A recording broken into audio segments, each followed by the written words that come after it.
Hello student, आज हम विमीय सूत्रों के बारे में पढ़ेंगे जो कंपटीशन की एग्ज़ाम के दृष्टिकोण से बहुत ही महत्वपूर्ण है।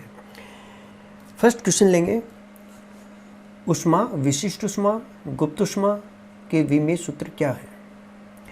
ऊष्मा ऊर्जा का ही एक रूप है और ऊर्जा और कार्य का विमीय सूत्र सेम ही होता है।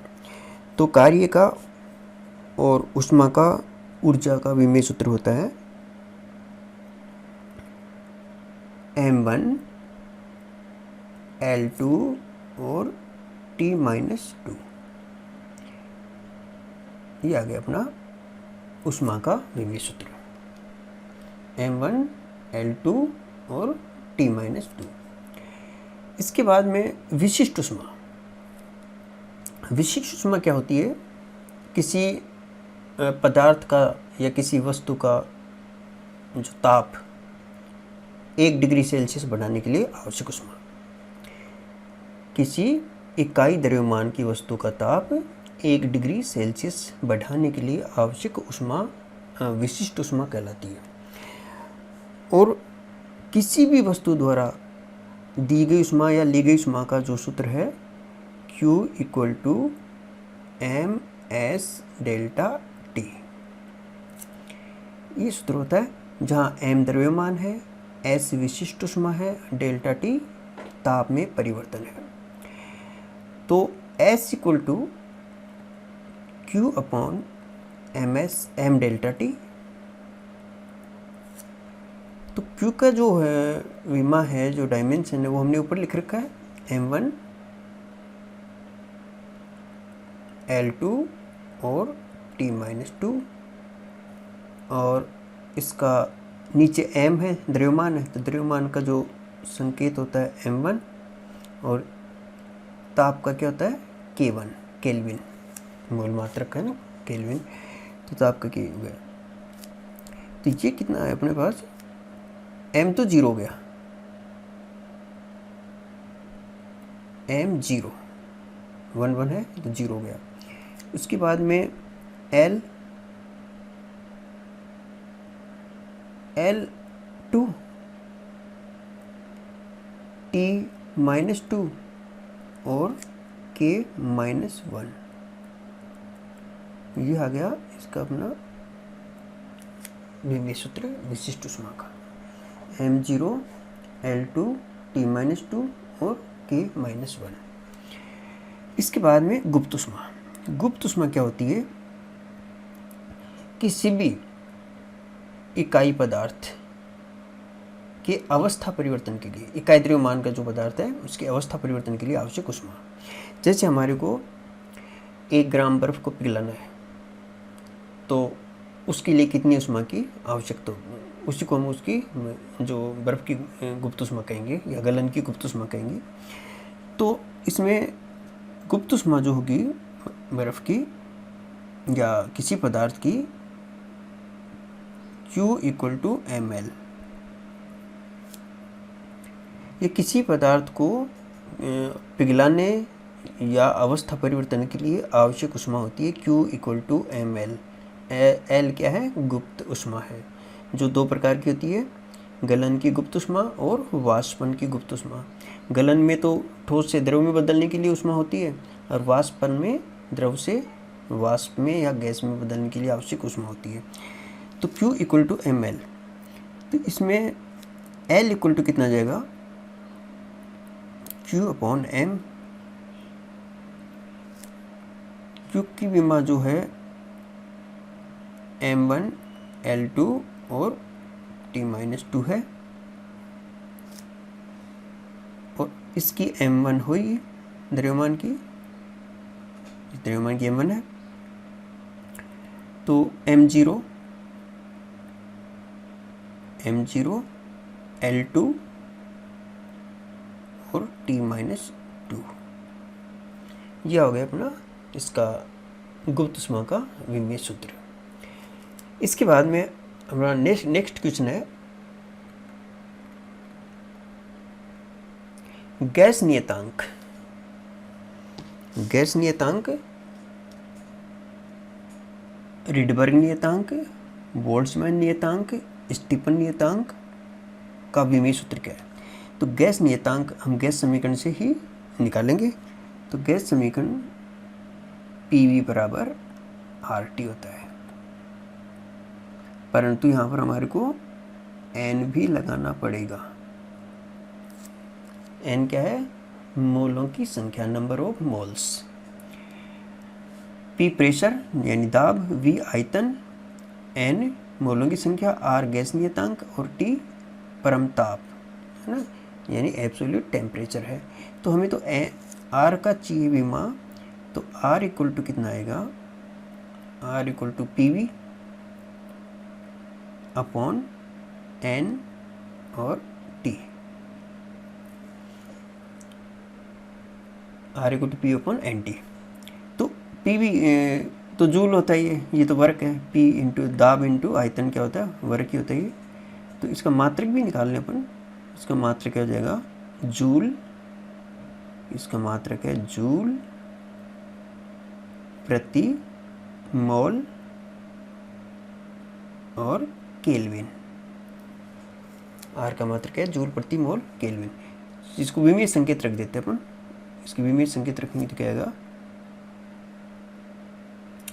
इक्वल टू जूल वही विमा होगी जो ऊष्मा की है, M1 L2 T-2,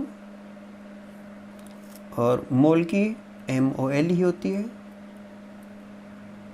इसकी K। और यह इक्वल हो जाएगा M1 L2 T-2 K-1 MOL -1। ये आ गया अपना इसका विमीय सूत्र। इसका जो M1 L2 T-2 तो यूँ के यूँ हो गया, M1 L2 T-2, और ये ऊपर चला गया तो माइनस हो जाएगा, मोल भी माइनस यानी इन्वर्स हो जाएगा, और K भी ऊपर -1 आ जाएगा। इसके बाद में रिडबर्ग नियतांक। रिडबर्ग नियतांक जो अपना एटम परमाणु वाले चैप्टर में आता है, तरंग संख्या का सूत्र आता है उसमें। तो रिडबर्ग नियतांक में कौन से सूत्र में आएगा ये, 1/λ तरंग संख्या equal to R 1/N1² minus 1/N2²। ये सूत्र अपना तरंग दैर्घ्य निकालने का सूत्र है किसी परमाणु में। जब इलेक्ट्रॉन उच्च ऊर्जा स्तर से निम्न ऊर्जा स्तर में आता है या निम्न से उच्च में जाता है, तो उससे संबंधित जो विकिरण होती है उसकी तरंग दैर्घ्य निकालने का ये सूत्र है ना। तो इसमें ये R क्या है, रिडबर्ग नियतांक है। तो इसकी विमा क्या होगी, देखो इसकी तो कोई विमा होती नहीं है, ये तो नंबर है ना, संख्या है, ऊर्जा स्तर है ना। इसका मान 1 2 3 4 5 है ना, ये हो सकता है। तो इनकी कोई विमा होती नहीं है। तो R की विमा किसके बराबर होगी, 1/λ के बराबर। लैम्डा किस में होता है, मीटर में। तो R की विमा क्या हो जाएगी, R की विमा हो जाएगी M0 L-1 और T0, यानी कि यहाँ पर ये जो लैम्डा 1/λ है, तो ये L, इसकी तो L होगी ना, इसकी तो L हो जाएगी, तो L ऊपर जाएगा तो -1 हो जाएगा, तो इसकी L-1 यानी प्रति मीटर इसका मात्रक होता है। ठीक है, ये रिडबर्ग नियतांक आ गया। उसके बाद में बोल्ट्जमैन नियतांक। बोल्ट्जमैन नियतांक कहाँ से आएगा कि हम जानते हैं कि किसी अणु की ताप के कारण औसत गतिज ऊर्जा, किसी अणु की ताप के कारण औसत गतिज ऊर्जा कितनी होती है, E equal to 3/2 kT। 3/2 kT है ना, ये स्थानांतरी स्वतंत्र कोटि है, 3/2 है ना, ये स्थानांतरी ले रहे हैं हम सिर्फ। तो E इक्वल टू 3/2 kT, ये इसका जो है फॉर्मूला है, जिसमें ये के क्या बोल्ट्जमैन स्थिरांक के, T ताप है। तो K इक्वल टू आएगा E/T ई तो जूल होता ही है, ई जूल होता है, तो इसका तो वही आएगा विमा जो पहले आया था m1 L2 T-2, और ये जो टेम्परेचर इसका क्या आएगा केल्विन K1, और इसका मात्रक क्या आएगा जूल प्रति केल्विन, इसका मात्रक क्या आएगा जूल प्रति केल्विन मात्रक आएगा, ठीक है ना। ये डिफरेंस इसमें, ये Kb है, बोल्ट्जमैन स्थिरांक है, ये भी Kb है, और जबकि ये क्या है केल्विन है, टेम्परेचर का केल्विन। तो ये हो गया हमारा दिस इक्वल टू, कोष्टक लगा देंगे, m1 L2 T-2 और K-1, ये आ गया बोल्ट्जमैन स्थिरांक। फिर आता है स्टीफन। स्टीफन में क्या है कि किसी भी जो आदर्श कृष्णिका है ब्लैक बॉडी से उत्सर्जित प्रति सेकंड है, और इकाई क्षेत्रफल से उत्सर्जित जो ऊर्जा होती है वो उसके परमताप के चतुर्थ घात के समानुपाती होती है। तो इसमें क्या है E समानुपाती होता है T4, स्टीफन का नियम E समानुपाती T4। पर इसमें ध्यान देने वाली बात यह है कि ये जो E है, E क्या है, E ऊर्जा है, परंतु ये हम सीधा ऊर्जा का ये बीमा नहीं ले सकते, ऊर्जा की बीमा हम ये जो m1 L2 T-2 यहाँ नहीं ले सकते, क्योंकि ये E क्या है परिभाषा के अनुसार, स्टीफन जो परिभाषा है, स्टीफन का जो नियम है, ये क्या है कि किसी भी आदर्श कृष्णिका के इकाई क्षेत्रफल से, किसी भी आदर्श कृष्णिका के इकाई क्षेत्रफल से प्रति सेकंड उत्सर्जित ऊर्जा, प्रति सेकंड उत्सर्जित ऊर्जा इसके परमताप के चतुर्थ घात के समानुपाती होती है। तो इसका मतलब ये जो E है इसकी विमा क्या होगी, फिर इसकी विमा क्या होगी, इसमें हम किसका भाग दे देंगे, एक तो क्षेत्रफल का और एक समय का। तो इसकी विमा हम लेंगे, इसका मात्रक देखता हूँ पहले क्या होगी, इसका मात्रक क्या होगा, इसका मात्रक हो गया जूल,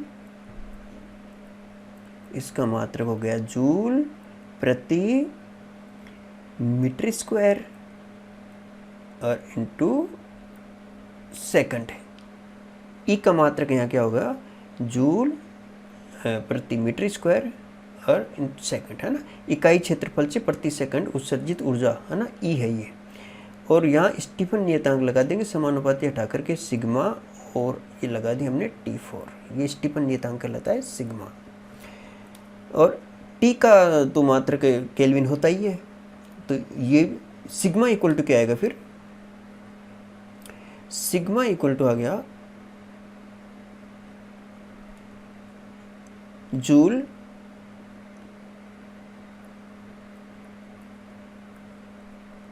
प्रति मीटर स्क्वायर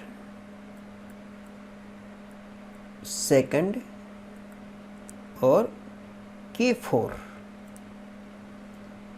परमताप का क्या लेंगे हम, केल्विन है ना, K4। तो इसका यह आ जाएगा sigma equal to m1 L2 T-2 upon T-2 upon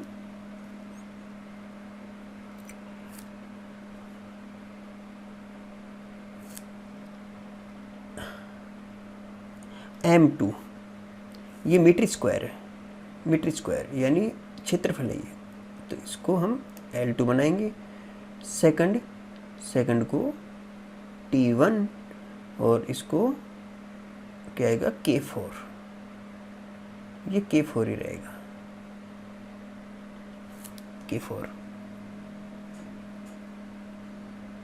तो इस इक्वल टू M1 और L से L कैंसिल हो गया, L0, उसके बाद में T कितना हो गया -3, K -4, के ऊपर जाएगा तो -4 हो जाएगा। ये आ गया अपना स्टीफन नियतांक का विमीय सूत्र। तो ये अपना दूसरा क्वेश्चन हो गया। थर्ड क्वेश्चन में हमारा क्या है, थर्ड क्वेश्चन,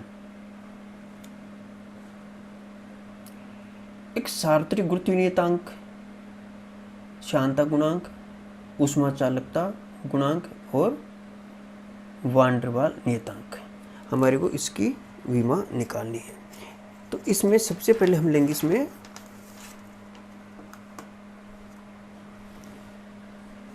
सार्वत्रिक गुरुत्वीय नियतांक। सार्वत्रिक गुरुत्वीय नियतांक जो गुरुत्वाकर्षण के नियम से मिलेगा हमें, F equal to G M1 M2 upon R²। अब हमें तो G चाहिए, ये है अपना सार्वत्रिक गुरुत्वीय नियतांक कहते हैं इस G को। तो ये G इक्वल टू क्या हो जाएगा, G equal to FR² upon M1 M2। अब F बल है जिसकी विमा होती है M1 L1 और T-2। R क्या, दूरी है जिसकी विमा L2। फिर नीचे ये दोनों द्रव्यमान है, M1 भी और M2 भी दोनों द्रव्यमान है, तो इसका हो जाएगा क्या, M2। द्रव्यमान का विमीय संकेत M होता है ना, तो ये M2 हो गया।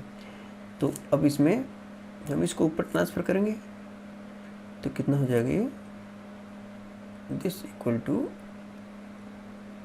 M-1 और L3 और T-2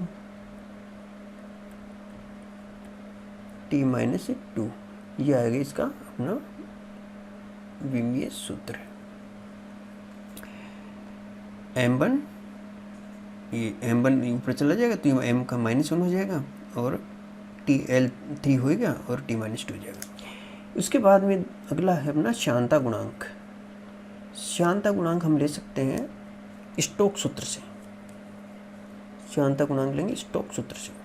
स्टोक सूत्र क्या है कि किसी भी हम गोलाकार गेंद को, गोलाकार वस्तु को अगर किसी द्रव में गिराएं तो पहले तो उसका वेग बढ़ेगा, परंतु कुछ समय पश्चात वस्तु पर जो बल लग रहे हैं वो संतुलन अवस्था में आ जाएंगे और वस्तु नियत वेग से उस द्रव में गिरने लगेगी। तो उस समय जब उसका वेग नियत हो जाता है, उस समय जो उस पर बल लगेगा, श्यान बल, उसका सूत्र जो है स्टोक सूत्र कहलाता है। वो सूत्र क्या होता है, F equal to 6 pi eta R और VT टर्मिनल वेलोसिटी, सीमांत वेग है ये जो नियत होता है। 6 पाई ईटा R। ईटा क्या है, श्यानता गुणांक है। R क्या है, उस वस्तु की त्रिज्या, जो गोलाकार वस्तु उसकी त्रिज्या है। 6 पाई कांस्टेंट है जिसकी कोई विमा होती नहीं है। तो हमें ईटा की विमा निकालनी है, यानी श्यानता गुणांक की विमा निकालनी है। तो ये आएगा F अपॉन क्या लिखेंगे इसमें, RVT। F की विमा लिख देंगे, F की विमा हम लिख देंगे इसमें कितने, M1 L1 T-2 upon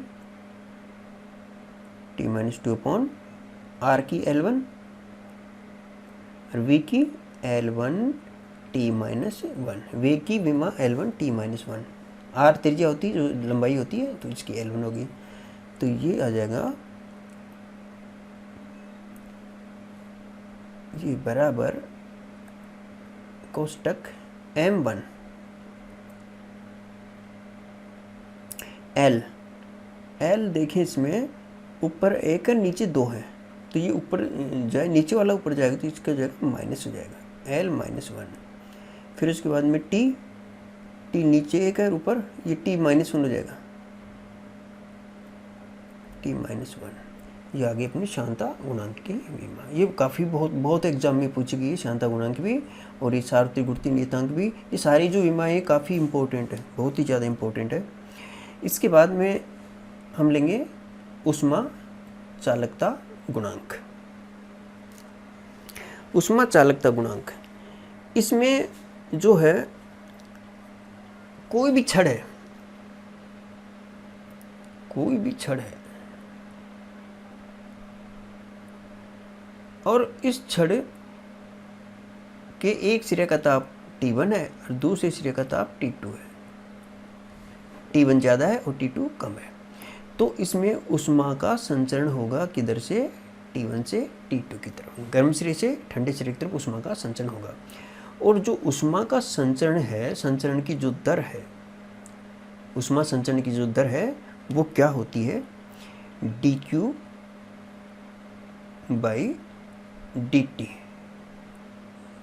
t temperature है, ये समय है, dq q ऊष्मा है और t क्या है, समय है। तो ऊष्मा प्रवाह की दर होगी ये, यानी प्रति सेकंड ऊष्मा जो यहाँ से इधर जाएगी, ये समानुपाती होती है किसके, एक तो क्षेत्रफल के समानुपाती, और दूसरा डेल्टा टी के, डेल्टा टी यानी इन दोनों सिरों का तापांतर, इन दोनों सिरों का क्या तापांतर डेल्टा टी कहलाता है। इन दोनों की तो होंगी समानुपाती है ऊष्मा प्रवाह की दर, यानी इधर से इधर ऊष्मा जाएगी ना वो, और जो लंबाई है उसके होगी व्युत्क्रमणपाती, यानी लंबाई जो बढ़ेगी तो ऊष्मा प्रवाह की दर कम होती जाएगी, क्षेत्रफल बढ़ेगा तो बढ़ेगी और तापांतर बढ़ेगा तो भी बढ़ेगी। तो यहाँ समानुपाती नियतांक आता है, उसी को हम कहते हैं ऊष्मा चालकता गुणांक। तो ये dq by dt equal to k, इसको कहते हैं ऊष्मा चालकता गुणांक, a delta t upon l। हमें k की विमा निकालनी है,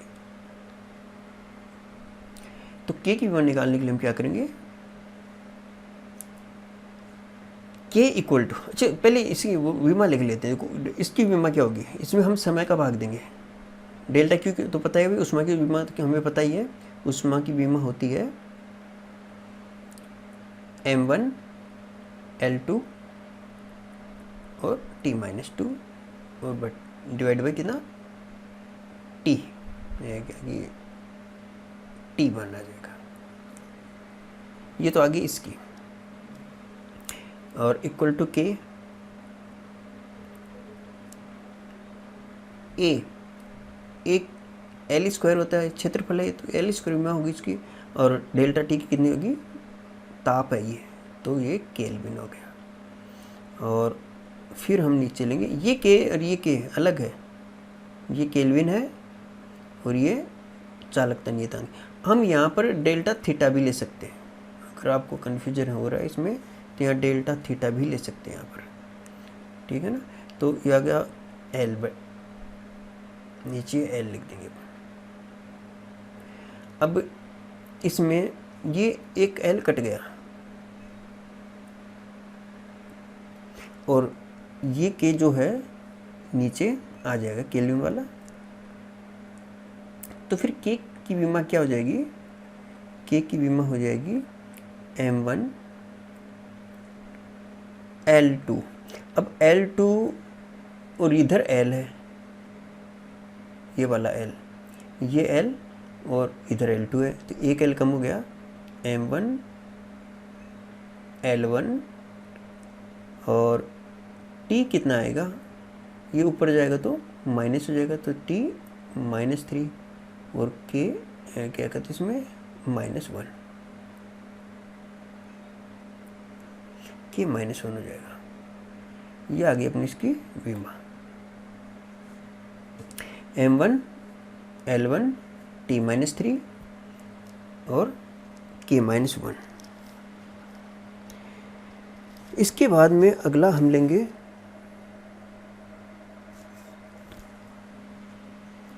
वांडर वाल नियतांक। वांडर वाल नियतांक, वांडर वाल नियतांक क्या होगा,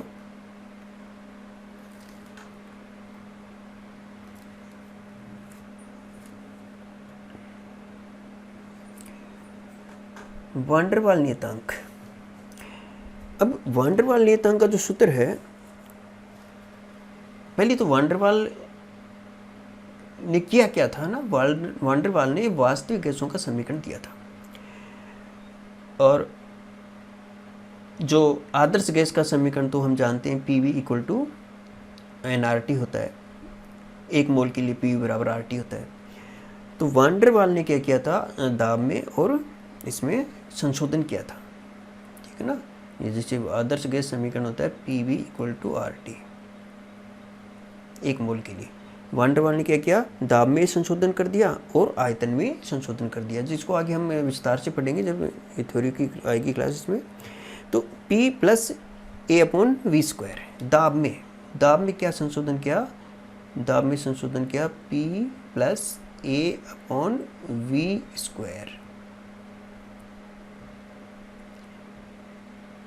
यानी इसमें A/V आयतन है और आयतन में क्या संशोधन किया, इसमें V - B = RT equal to क्या हो गया, इसमें RT है ना। तो इसमें हमें A और B की विमा है, वांडर वाल नियतांक है ना, A और B, इसकी विमा निकालनी है। अब इस विमा में हम जैसे बिल्कुल जीवे में देखें तो जो राशियां जिनके बीच प्लस और माइनस लगा होता है, कोई भी 2 राशियां, 2 या 3 या कुछ कितनी भी हैं, जिनके बीच में प्लस या माइनस लगा हुआ है, तो उनकी विमा सेम होती है, यानी वो सेम राशियां ही होती हैं। जिनके बीच प्लस माइनस लगा होता है वो सेम राशियां होती हैं, सेम राशियों को प्रदर्शित करती हैं। तो यहाँ पर देखें P + A/V², बीच प्लस है तो इसका मतलब ये दाब है, तो ये भी दाब ही है, ये भी प्रेशर ही है। कहने का मतलब है कि यहाँ पर जो ये P = A/V² ही होगा, सेम ही चीज़ है। तो दाब की विमा क्या होती है, दाब की विमा होती है m1 बल बटा क्षेत्रफल होता है ना दाब, m1 l-1 t-2, ये दाब की विमा होगी, बराबर A जो हमें निकालनी है अपॉन V आयतन है, तो आयतन की L³ होती है, आयतन की L³ होती है, तो इसके ऊपर हम स्क्वायर और लगाएंगे तो L6 हो गया ये, तो ये A/L6। अब L6 इधर मल्टीप्लाई करेंगे तो A की विमा क्या हो जाएगी, A की विमा हो जाएगी हमारे पास m1 l5 और t-2, ये A की विमा होगी। अब चलते हैं B पर। अब जैसा मैंने आपको पहले बताया था, तो B की विमा तो बिल्कुल देखते ही पता चल जाएगी। B की विमा वही होगी जो V की विमा है। V क्या है, आयतन, तो B की विमा L³ होगी, तो B की विमा कितनी आ जाएगी,